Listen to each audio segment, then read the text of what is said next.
വാളയാർ ആൾക്കൂട്ട കൊലപാതകത്തിൽ 2 പേർ കൂടി പോലീസ് പിടിയിൽ. കോൺഗ്രസ് പ്രവർത്തകനായ വിനോദ്, CPM പ്രവർത്തകനായ ജഗദീഷ് എന്നിവരാണ് പിടിയിലായത്. കേസിലെ പ്രതികളെല്ലാം RSSകാരാണെന്ന് വരുത്തി തീർക്കാൻ കോൺഗ്രസും CPMും ശ്രമിക്കുന്നതിനിടെയാണ് ഇരു പാർട്ടികളിൽ നിന്നുള്ളവരും പിടിയിലായിരിക്കുന്നത്. 4ാം പ്രതി ആനന്ദൻ CITU പ്രവർത്തകനാണെന്ന വിവരം കഴിഞ്ഞ ദിവസം പുറത്തുവന്നിരുന്നു. അരുൺ ആലത്തൂർ ചേരുന്നു വിവരങ്ങളുമായി. അരുൺ, വാളയാർ ആൾക്കൂട്ട കൊലപാതകത്തിൽ 2 പേർ കൂടി പോലീസ് പിടിയിലാകുന്നതോടെ ഇവരുടെ രാഷ്ട്രീയ പശ്ചാത്തലവും വ്യക്തമാകുകയാണ്.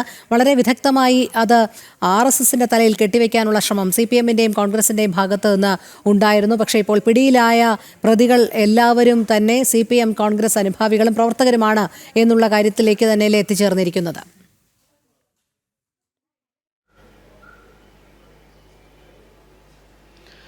തീർച്ചയായിട്ടും അത്തരത്തിൽ തന്നെയാണ്. ഇപ്പോൾ ഈ വാളയാറിലെ ആൾക്കൂട്ട കൊലപാതകവുമായി ബന്ധപ്പെട്ട് 2 പേരെ കൂടി അന്വേഷണ സംഘം പിടികൂടിയിരിക്കുകയാണ്.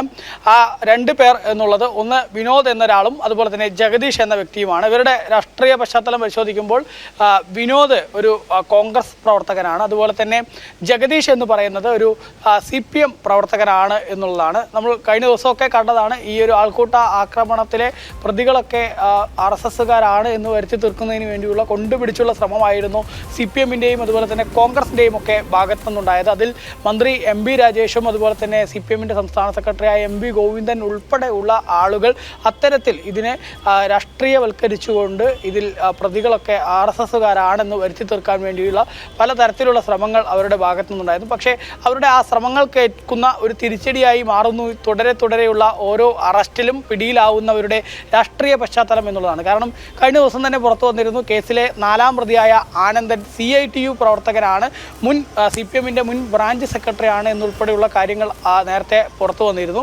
ഇപ്പോഴേതായാലും ഏറ്റവും പുതുതായിട്ട് ഈ കേസുമായി ബന്ധപ്പെട്ട പിടിയിലായിരിക്കുന്ന 2 പേർ, അതിൽ ഒരാൾ കോൺഗ്രസ്സുകാരനാണ്, മറ്റൊരാൾ CPMകാരനാണ് എന്നുള്ളതാണ്. ഏതായാലും കൃത്യമായിട്ട് ഈ ഒരു ആൾക്കൂട്ട കൊലപാതകത്തിൽ വിവിധ രാഷ്ട്രീയ പാർട്ടികളിൽ നിന്നുള്ള ആളുകൾ ഇതിൽ ഉൾപ്പെട്ടിട്ടുണ്ട് എന്നുള്ളത് തന്നെയാണ്.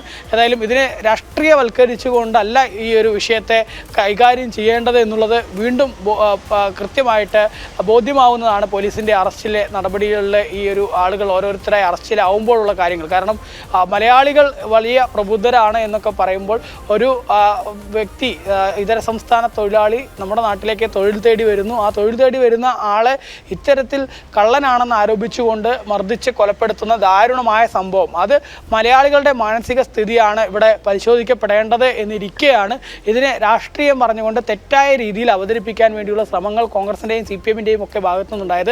ഏതായാലും അവരുടെ അത്തരം ശ്രമങ്ങൾ കേൾക്കുന്ന ഒരു തിരിച്ചടി കൂടിയായി മാറിയിരിക്കുകയാണ് ഇപ്പോൾ പുതുതായിട്ട് 2 പേരെ കൂടി ഇതിൽ പിടിയിലായിരിക്കുന്നു എന്നുള്ളത്. ഏതായാലും ആ 2 പേരുടെ അറസ്റ്റ് പോലീസ് രേഖപ്പെടുത്തിയിട്ടില്ല. ഉടൻ തന്നെ ഇവരുടെ അറസ്റ്റ് രേഖപ്പെടുത്തി ഇവരെ കോടതിയിൽ ഹാജരാക്കി മറ്റ് നടപടികളിലേക്ക് കടക്കും എന്നുള്ളതാണ് അറിയാൻ സാധിക്കുന്നത്. അതേസമയം തന്നെ ഈ കേസുമായി ബന്ധപ്പെട്ട കൂടുതൽ ആളുകളെ ചോദ്യം ചെയ്യുന്നതും മറ്റ് നടപടികളും ഒക്കെ പുരോഗമിക്കുന്നുണ്ട്. അതിൽ തന്നെ 15ഓളം പ്രതികൾ ഉണ്ടാവും എന്നുള്ളതാണ് നമുക്ക് അറിയാൻ സാധിക്കുന്നത്. ഇനിയും പിടിയിലാവാനുള്ള ആളുകളിൽ പലരും കോൺഗ്രസിൻ്റെയും അതുപോലെ CPMന്റെയും ഒക്കെ പ്രവർത്തകരാണ് എന്നുള്ള വിവരവും ഈ നിമിഷം പോലീസിൽ നിന്ന് ലഭിക്കുന്നുണ്ട് എന്നുള്ളത് തന്നെയാണ്. ശരി, അരുൺ ആലത്തൂറാണ് പാലക്കാട് നിന്നും വിവരങ്ങൾ നൽകിയത്.